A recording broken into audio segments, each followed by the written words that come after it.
Wrong అని ఒకటి ఉన్నాయి. మీ పార్టీలో ఏముందండి అసలు? ముందుగా మీకు ప్యానెల్లో ఉన్నటువంటి పెద్దలకి మిత్రులకి హృదయపూర్వక నమస్కారం అండి. మా పార్టీలో కూల్ గా ఉంది, జనసేన పార్టీలో కూడా కూల్ గా ఉంది. బయట సోషల్ మీడియాలో ఎవరి భాష్యం వాళ్ళు చెప్తున్నారు.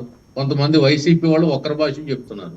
అంటే ఎప్పుడైతే కూటమిలో చిన్న అవకాశం దొరుకుతుందో, సూదు మనమోపే అవకాశం దొరికినా, గాలి సోకే అవకాశం దొరికినా చొరబడిపోయి ఈ కాపురాన్ని, స్నేహాన్ని, అనుబంధాన్ని విచ్ఛిన్నం చేసి మళ్ళీ 2019లో వాతావరణం తీసుకొచ్చి అధికారంలోకి రావాలనే టార్గెట్ తోటి వైసీపీ పగటికలలు కంటాం.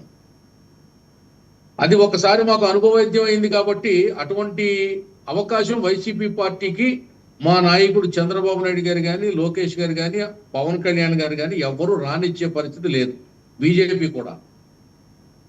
కాబట్టి వాళ్ళకి ఇంకా అన్ని డోర్లు క్లోజ్ అయిపోయాయి, దారి తెన్ను లేదు. ఇది వైసీపీ వాళ్ళది కాదు కదండి, వైసీపీ వాళ్ళు ఏం మాట్లాడలేదు కదా. వినండి, అది చెప్తున్నా, వాళ్లే చేస్తున్నారు ఇదంతా. ఓకే, మీరు సోషల్ మీడియా గురించి మాట్లాడుతున్నాను నేను. సోషల్ మీడియాలో వైసీపీ వాళ్ళు ఇష్టం వచ్చినట్టు దీనికి వక్ర భాష్యం చెప్తున్నారు. అందుకు వాళ్ళు ఏదో మళ్ళీ గతాన్ని ఆలోచించుకుంటూ భవిష్యత్తు ఇలాగే ఉంటుంది, గతంలాగే ఉంటుందని చెప్పి పకటికళ్ళకంటూ వాళ్ళు ప్రచారం చేస్తున్నారు. మా దగ్గర అయితే ఈవేళ కూడా పవన్ కళ్యాణ్ గారు చెప్పారు, మీరు మరి మీ వర్మ గారు మీ దృష్టికి వచ్చిందో లేదో, 10 ఏళ్ళు బాబు గారే ముఖ్యమంత్రి అని పవన్ కళ్యాణ్ గారు ఇవాళ ఉద్ఘాటించారు మళ్ళీ.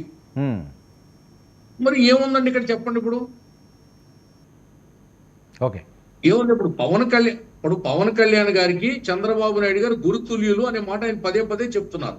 అలాగే మా లోకేష్ గారు పవన్ కళ్యాణ్ నాకు పెద్దన్న గారు అని లోకేష్ గారు చెప్తూ ఉన్నారు. మరి వాళ్ళంత అన్నదమ్ముల్లాగా, ఆ పువ్వు పుప్పొడిలాగా, పాలు నీరులాగా వాళ్ళు కలిసిపోతే దానికి మనం ఏమని చెప్పగలుగుతాం? బయట జరిగే ప్రచారం ఏదో జరుగుతుంది. ఆ కూటమికి ఏ విధమైనటువంటి చేటు చేసే అభిప్రాయం ఏ జనసేన కార్యకర్తలకు కానీ, తెలుగుదేశం కార్యకర్తలకు కానీ, బీజేపీ కార్యకర్తలకు కానీ లేదు. ఎందుకంటే మేము ఒకసారి అనుభవించాం. 2019లో 14 అనుబంధాన్ని మేము చెడగొట్టుకుని ఎంత వేదనకు గురయ్యామో, ఎన్ని అవమానాలు పాలయ్యామో, ఎంత రాష్ట్రం ఎంత నాశనం అయిపోయిందో అనేది. పవన్ కళ్యాణ్ గారు కూడా ఒకటే చెప్తారు, మేము రాష్ట్రం కోసం కలిసి ఉంటున్నాం, మా స్వార్థం కోసం కాదు, మా పదవుల కోసం కాదు, మా హోదా కోసం కాదు అని ఆయన పవన్ కళ్యాణ్ గారు చెప్తున్నారు.